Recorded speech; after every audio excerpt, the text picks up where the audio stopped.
Now, at a time when global fuel demand is plunged as a result of the coronavirus crisis, the Organization of the Petroleum Exporting Countries of OPEC, Russia and other allies have outlined plans to cut their oil output by more than a fifth and have said that they expect that the United States and other producers will also join in their effort to prop up oil prices. But the final agreement of the group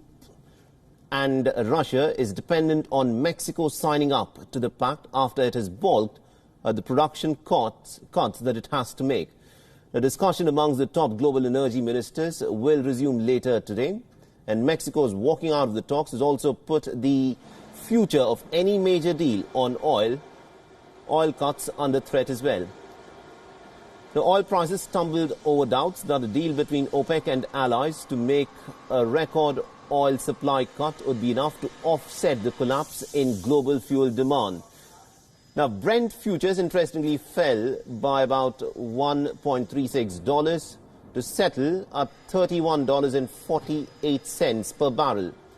while the U.S. West Texas Intermediate crude dropped almost by about 9.3% to settle at $22.76. The planned output curbs by OPEC Plus amount to nearly about 10 million barrels per day, or about 10% of the global supplies, with another 5 million barrels per day expected to come from other nations to help deal with the deepest oil crisis in decades.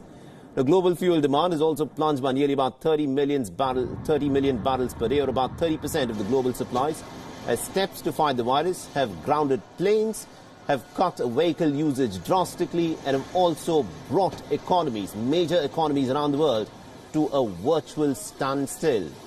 Now, Donald Trump, who has said that the United States output was already falling due to the low prices, has warned Riyadh that it could face sanctions and tariffs on its oil if it did not cut enough oil to help the U.S. oil industry, whose higher costs have left it struggling with very low prices.